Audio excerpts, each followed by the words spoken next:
Hey, what's happening, guys? Todd Liles here, coming to you live from the back porch. A few questions were submitted online. I'm going to answer those. I gotta get my computer fired up here so that I can read those questions exactly as they were written. Hey, and while I'm doing that, how's your Saturday going? I hope you're having a great Saturday. It's a good Saturday here so far. Plenty of rain. By the way, those guys that are going through the hurricane over there in the Carolinas, our thoughts are with you. Our prayers are with you. We hope everyone makes it through as safe as they can, considering it's a natural disaster. If you're in this audience, I certainly don't think you're watching this, but if you catch this later, I hope that everything's good with you. Hope you and your family are safe. Hope your property didn't get damaged. We in Texas certainly understand that. We had a horrendous hurricane hit Houston last year before last. It's been 2 years now. Maybe it was just last year. But point is we're with you and we feel you and we understand what you're going through and we're praying for you. We'll also see about putting together some sort of community response if we find out that some of you guys lost your stuff. Let me know. Shoot me a message. When the hurricane went through Houston, we were really successful at raising some money to help out not just technicians, but CSRs, but people in the trades. That's the most important thing. All the money went to people in the trades. So I'm not saying we will do that, but I'm saying we might do that. And with a community such as ours, a few bucks here and there could really help some folks out quite a bit. All right, so I had some questions submitted. And question number one was from Coy Dayton. CSR call conversions, how to motivate them, techniques in overcoming objections. All right, Coy, that's a good question. I like that question. Also had Jack Arnold submit 2 questions. Jack, I'd like to hear your thoughts on something that I noticed. So here's what Jack says. I'd like to hear your thoughts on something that I noticed. I don't see as many flat rate electrical contractors. Jack is a flat rate electrical contractor up in Illinois. Why is that in your opinion? And what struggles do electricians have that plumbers and HVAC businesses might not have that might make it hard to get on flat rate? I love that question. We're going to tackle that one, all right, Jack?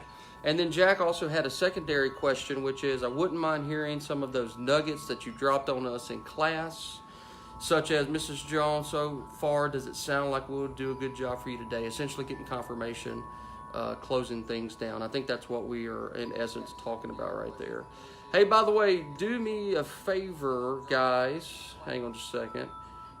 If you have questions and you'd like to have your questions submitted, you can certainly ask them in this live chat. We'd love to hear that. Also, you guys know what to do. Hit the thumbs up, hit the like button, get it shared. It helps us get the word out. We appreciate that. Alrighty, so going to tackle Coy, going to tackle Dayton's question here, and I'm in no rush. I'm just kind of chilling, relaxing after a good workout here. So I'm actually going to message Coy, tell him to hop on. I probably should have done that earlier, and then I'm going to message Jack too. So I'm doing that right now. Hey, Coy, hop on. Answering your question. All right, there we go. That's sent to Coy. By the way, hey, where you at? Where you at? Let's talk a little bit here. This doesn't have to be one-sided. This is live. I'm actually talking to you. I'm talking to you. I want to know where you're coming from. All right, Chris. I think I saw you do something there. What's up, Chris? Where are you coming from, Chris? I know your name, obviously, where you come from. Hey, Steve. Good afternoon, brother. Good to see you. Look, we're going to be answering some questions submitted from you guys. By the way, Steve, if you got one, ask it. I'd love to answer your question. I'm about to get into one related to CSRs. All right, you got some CSRs at your office? I'm sure you do. Share this with them on their page. Let me send Jack a quick message. Jack, if you're on already, let me know. If not, you're about to get a message right now. Where you at, Jack? Here we go. Jack Arnold. All right, here we go. So why don't we do that? Why don't we jump in? Let's talk a little motivation. Specifically, Coy asked about CSRs. And I'm going to tackle this, and I'm going to include the CSRs in the conversation, but I'm also going to talk about, you guys as well, technicians, business owners, all those things. Steve, you've got a statement here. I'm having employee animosity problems right now. Woo, animosity. Boy, that gossip and animosity train can sink in there, can it? Hey, I'll tell you what, I'll see if I can help you with that. Why don't you give me a little bit of detail if you feel like you can? just enough so that I can help answer the question and not too much that it gets you in trouble. You know what I'm talking about, brother. All right, so back to the question here. CSR call conversion, how to motivate them, techniques, and overcoming the objections. All right, that's huge. That's a really big question. You know what I'm going to do is I'm going to kind of break this down. I got me some paper here to kind of help me as a visual aid, all right? So if we talk about any call conversion, any at all, you're going to have different conversions, or if you like the words closing percentages, you're going to have different closing percentages based upon what the lead source is. All right, so that's like number one, is that you've got to, hey, Jack, I'm going to answer your question, buddy. Basically, I was just warming up, Jack. So you're here. We're going to answer your question in a moment. Right now, I'm answering Coy's question. Question about CSR is motivating them. By the way, technicians, hang on to this. So the thing that we got to keep in mind is there's different closing percentages based off lead type if I'm a CSR, in essence. By the way, this is extraordinarily true if I'm in a straight sales position, right? So if I come over here and I talk about existing customers, you know, that's going to have one type of closing percentage. And then if I talk about marketed leads, even marketed leads, because there's such a variety in what you do as a company. If I have a direct mail piece where someone has got a direct mail piece and they've picked up the phone and they've called us because of that, there's going to be a percentage that's going to be connected to that. If I've got a pay-per-click campaign, all right, pay-per-click campaign, there's going to be a percentage that's going to be connected to that as well. So the bottom line is that every single one of these, if I'm a CSR, has a vitally, different closing percentage. And I don't think I don't think anyone listening, you can go, well, what I want is I want everyone to have the same closing percentage across the lead type. That's not going to happen. And if you did that, you're going to be hurting your business. And Coy, I know you're a smart guy. I'm sure that's not what you're doing, right? But with existing customers, if they pick up the phone and they call you, I mean, your close percentage should be as close to 100% as it possibly could be. You're going to anticipate a super high conversion on that because, I mean, why wouldn't you, right? Now, if we go over to direct mail and say, well, what kind of closing percentage could we, estimate off direct mail? Even that's going to have some variances, but let's say that the direct mail piece that you sent out was one related to a tune-up. You stimulated my interest highly. I picked up the phone and I called you.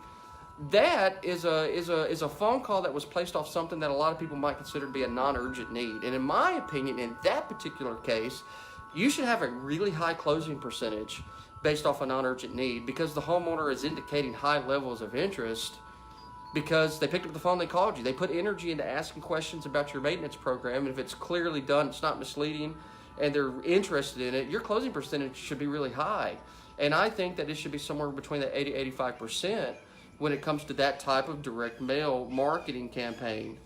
Now, when you slide over and you look at pay-per-click, again, how well your campaign is done and how it's being crafted can have a huge influence on your closing percentage. If that's okay, Coy, you can rewind it because this is all about you, brother. If your pay-per-click campaigns that you're using right now are driven towards, hitting the emergency, which it should be, but then if I'm a consumer and I click on it and it's all discount oriented, then what I'm going to guarantee you is that you may have more clicks and more leads come in at a lesser cost per click, but your closing percentage is going to be significantly less. So let me repeat that again. If you're marketing your pay-per-click campaigns off of the discount-driven ad, you're going to find that your closing percentage is going to be substantially less than if your pay-per-click campaigns are marketed off of what you provide as a company and building value on your business and that you can take care of them now, but not necessarily driving towards the deep discount. You might have fewer click-throughs, you might have fewer actions, like you might have the same amount of people go to your site but fewer actions, but in whole, I believe that what you're going to track and what you're going to find, Coy, is that you will trade off a higher closing percentage for a steeper cost per click, cost per action, because you're going to get a higher closing percentage on the phone and you're going to get a higher average ticket when your technician goes. So there's a trade-off. Same exact thing happens if I'm a comfort advisor or a plumbing specialist. I'm in the position of sales. Same exact thing happens. The way that we advertise is greatly going to influence are initial actions. But it's not just the initial actions. Yes, we want lots of good initial actions that don't cost us a lot, but that doesn't matter as much as what happens after the fact. So Coy, to answer the first part of the question, I strongly recommend that you treat your CSR closing percentages as dependent upon source and start breaking them up. Don't throw them into one big bucket. I think that can create a strong negativity, and I also think it can greatly demotivate your CSRs if you tell them their closing percentage stinks, considering that maybe they're at 60%, but if I broke it all up, 90% of that 60% is pay-per-click campaigns that's driven off discounts. That wouldn't be fair. So you got to really break that out. By the way, I've thrown a couple percentages out here at you, right? So let me write these down. I said existing clients should be near 100%. I absolutely believe that. Direct mail campaigns, like tune-ups and that sort of thing, where they got to take the time, read it, and know that they're interested, should be 80 to 85%, even a little higher. All right, now here's the thing. This is what I've seen on pay-per-click, and it varies greatly, okay? So I'm going to give you 3 ranges. All right, I'm going to give you 3 ranges, and each one of these ranges is going to be dependent upon the quality. When you're up here at like a 40% closing ratio, and I know from a very large pay-per-click company that a lot of the type of the ads that they promote are the discount ad, the cheap ad, in essence. They're only booking like 40-45%, and that's not 1 or 2 companies. That's company-wide. And it fundamentally is because you're getting cheap Charlies. They're not value-based. How much are you? Oh, I can get it for free somewhere else. If you start increasing the value proposition of your ad, but maybe you're still offering a discount, but maybe that's not the main focus, you're going to get up to 65%. If you're doing no discounts, it's all value-driven. When the homeowner lands on the page or when they see the ad, there's nothing said about it. Your cost per click is going to go substantially up, but you're going to be right back there in the upper 80s closing percentage territory again. Now, I'm not saying to you, Coy, or anyone using this approach, that you shouldn't be going after some of these leads. What I'm saying is you need to make sure you're identifying that, because your big question was about motivation. And my statement that I'm essentially saying is that maybe the motivation issue isn't your CSRs aren't hard work, and maybe it isn't that they don't care. Maybe it's that we're misjudging them. And boy, I'm going to tell you, if you're playing a game that you can't win, very demotivating. Now, Coy, I'm happy to answer that question in greater detail. Maybe I didn't see the exact perspective that you were asking for. Don't hold that against me. Drop me some more details in the questions, all right? And if I see them, I'll answer them. Understood, we do have different percentages for lead type. That's great, man. And I figured you did. You're a smart guy. I mean, obviously you're a smart guy. You're growing a successful business here in Austin, and you like what we do. It automatically makes you smart. So ask a few more details, and I'll jump in there. Pat Arnold, love you, brother. Jason, love you. By the way, we got trolled last week. I don't know if you guys saw that. It's pretty epic. And I worked through what would happen if I got trolled again this week. And the short answer is I'm just going to ignore the trolls. I'm going to read the comments, ignore them, and block them. So that'll help. All right, let's jump over to Jack's question. Coy, by the way, you can feel free to drop in some more, and I'll come back around to you. Jack, I'd like to hear your thoughts on something that I noticed. All right? I don't see as many flat rate electrical contractors. Isn't that good? That's good for you, man. That's a competitive advantage. But why is that in your opinion? I got an opinion on that. What struggles do electricians have that plumbers and HVAC businesses might not have that make it hard to find the flat rate? All right, so here's the thing. I'm going to give you the very super short answer as to why I think you don't see as many electrical contractors. It's very simple. They were in the game later. They got in the game later in terms of the flat rate business. That's it. That's very much the reason why. So if you look at it, some of the game changers in the early day, guys like Ron Smith, if you haven't read his book, HVAC Spells Wealth, you should, no matter what trade you're in. All right? Yeah, I'm going to touch on that too, Coy. No matter what trade you're in, you should read that book. But the short version of it is that some guys started going, hey, there's a lot of opportunity here in the replacement market, because there's a piece of equipment called HVAC that fails in the early days, 8 to 10 years, sometimes a little longer, sometimes a little less, just depends on your market. But someone said, wow, look, there's opportunity here. Let's set up a residential service department to cash in on it. HVAC Spells Wealth by Ron Smith. Ron is the originator of the flat rate application in air conditioning. And other guys like Jim Abrams, who I used to work for, and John Young and those guys, they followed suit after that.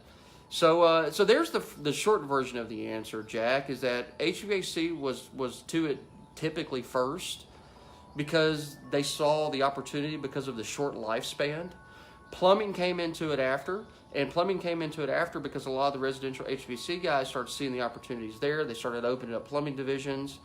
And then, I haven't read Callahan Roach's book, Coy, so maybe, I'm not sure. I don't want to, sound like I know what I'm talking about in that area because I haven't read his book. I know who he is, the Callahan Roach pricing system, but I've not read it. But this is what I know, right? It's just about the speed to the game. Then the electricians typically came in third, and then roofers came in after that. So if you look at the curve, typically it goes HVAC to flat rate, plumbing to flat rate, electricians to flat rate, roofing to flat rate, and then all the other trades are kind of jumping in behind that as well. So that's part of it, just part of the speed of influence and the speed of who did it first. That's a big part of it. The other part of it, which is what I'm going to in terms of what I saw Coy, I think it was Coy, someone wrote on there, has to do with the diagnostic time, and that is a very big part of it, isn't it? If I'm an air conditioning tech, my diagnostic is usually centralized to just the air conditioning system for the most part, right? I got an outside portion, I got an inside portion, I've got some refrigeration lines that connected, but unless those lines are leaking, my diagnostic can be done at the outside portion, at the inside portion main. I've got some control wires, and if those control wires are shorting, the control wires are going to be some low voltage wires that are going to typically run near the refrigeration lines. I've got some duct work. So usually speaking, because of the nature of an air conditioning system, the diagnostic can be relatively quick. When it comes to plumbing, in some regards similar, right? I've got main in, I've got main out. Usually my diagnostic is centrally located to the main problem. I always recommend a thorough, extensive diagnostic. Check out our blog From Single Repair to Full Inspection. If you haven't read that, read that. Great stuff. But with electrical, a little different, because the electrical wiring in just of its nature can create a longer diagnostic.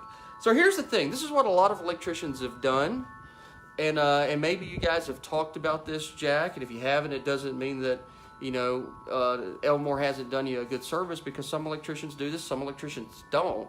But what some electricians do is they don't do a diagnostic fee. They do a dispatch fee, and there's a big, ginormous difference.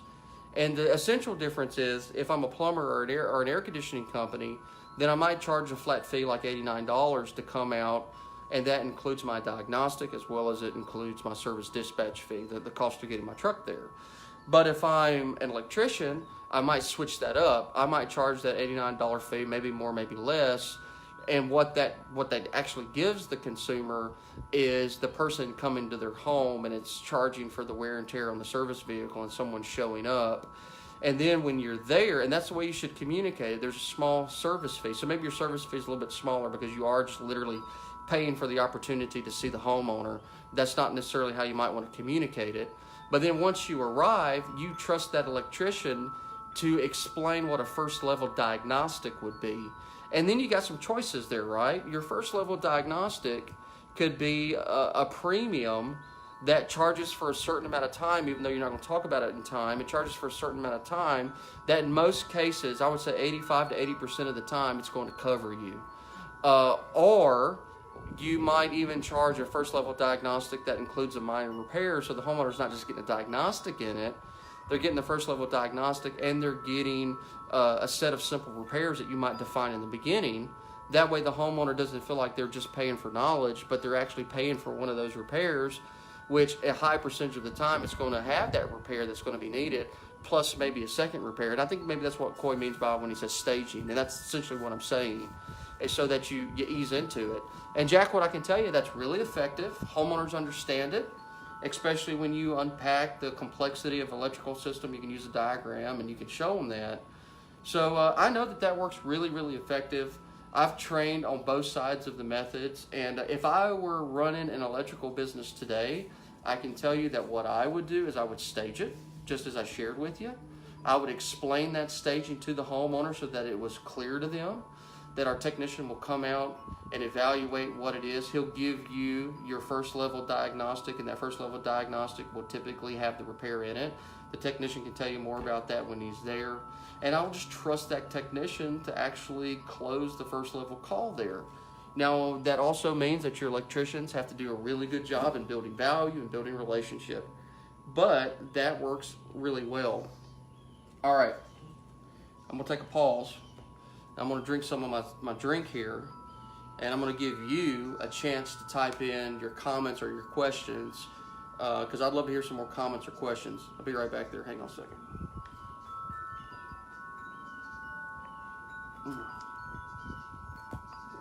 Oh, that's good. All righty. Let me see if I can pull those comments up here. I'm gonna go over here, scroll to the phone. Let me see if I can get this down. All right. Let's see. You know what? I can't expand the comment here, Coy. Regarding Callahan Roach, no book. I was late on the chat. I was trying to say that he was. Everybody else read that comment. I can't read it all the way through. I can on my computer, but it's delayed in terms of coming in. Jack, I've thought about staging our tiers. I've been doing it slightly different based on our safety inspection. And that might, you know what? And I know that you and Elmore have got a lot going on there that I don't necessarily get into the day-to-day of anymore. I trust my coaches to give great advice. So if you've got something that's working for you, that's great. You know, I'll make sure that Elmore gets into this conversation. And I'm sure Elmore is completely and 100% aware of what we're talking about. There may be very good reasons why you are not doing it or will do it. You know, that's up to you and what Elmore are working on here. Let me see. Oh, here we go. He was one of the original flat rate providers. That's cool. Yeah, he was. Absolutely was. Let's see. I think that's coming through there. All right, very fine. All right, cool. Well, good stuff. Did I answer everyone's question? Which was basically, Victor, I got late. What was the name of the book? It's HVAC Spells Wealth by Ron Smith. And when you guys order it, tell him I sent him some love. It's a great book. It's really, really great book. There are actually company towns that will go to a customer's house without booking the appointment.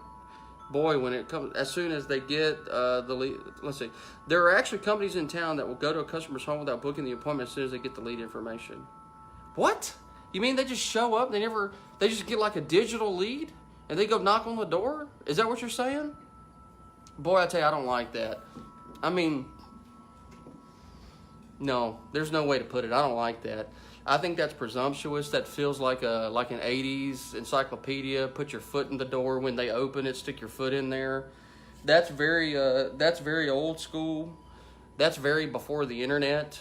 No, sir, I hate that. It wouldn't take anything but one person getting agitated, whipping out their smartphone and filming that presentation, and I think you go viral, and I think you're toast. I think you're toast. So no, not digging that. Hint, they're on the radio as a couple. I think I don't know who you're talking about, but I think I have an idea as to who it could be. I don't like that approach. You're not digging that approach, are you, brother? I hope not. By the way, I got some new shades. Without these things, even though it's overcast, it's almost impossible to sit out here on this back porch. All right, guys, man, this was good. This was really, really, really good. Thank you guys for good for you, Coy. Thank you guys for hanging out with me this Saturday, man. I really appreciate it. It's always something I look forward to. I talk to you from the back porch on Saturday. Before I let you go, if you got any other questions or comments, drop them in. I'll check them out. I always like to give you guys the view that I have. Let me turn the camera around. Check it out. Look at that sky. Isn't that now you guys may be going, that's not beautiful to you, but you got to keep in mind it has been. Oh man, look at that. Oh, I don't know if you guys can see that. Can y'all see the bird? Is it showing up? There it is. Let me see if I can zoom in. I can't zoom in. I got a beautiful hawk or something over there. We got a couple red hawks that love to hang out. But man, I'll tell you what, everything's green. I mowed, and it's been so dry. It's just, I'm loving it. And it seems to be that we're going to have like a lot more of this coming. So again, I'll say what I said in the beginning. If you're on the East Coast, our prayers are with you. We're thinking of you. Let us know if there's anything we can do for you, okay? We might be able to get, if someone lost some things, let us know. Maybe we get a GoFundMe going. We got a great, loving community here. I'd be willing to bet that folks would pitch in on that. I can tell you I would pitch in on it for sure and try to help you guys out. So just let us know. And we've done this before, and we've been pretty successful at getting those funds out to people. Thank you, Jack. Have a great weekend. Oh, by the way, Jack, did you see that I'm going to be doing a how to use Facebook to promote your business? It's going to be an online webinar. It's going to be a 2-hour class. It's only for our existing monthly clients. So if you're not an existing monthly client, sorry, you won't be allowed in it. But, I mean, you can become an existing monthly client. And guys, check this out. It must be a pretty legit class. I'm actually talking with Facebook on Monday. They contacted me for what we're doing with our page, with Service Excellence Training. They basically, the short version of it is they really like how we reach our community. They think it's a great example. And they asked if I'd be an expert on a panel in Austin, which is going to be pretty cool. But the class that I'm going to do, Jack, isn't going to be about that. I'm going to show you guys essentially 4 things in terms of what we do here to create engagement, create ads. So if you're an existing client, you should have gotten an email. If you haven't, shoot me an email. It just means that it must have went into like one of your filters, and I'll get it to you, okay? 100% free. Bring your marketing person in the program with you. I'll shoot you what you're going to need. But I'm going to show you how to create ads. I want to show you how to create engagement. And I think you will fall absolutely in love with what we got going on here and how you can apply it. All right, that's it. Thanks, guys. You know the deal. Go turn learning into earning.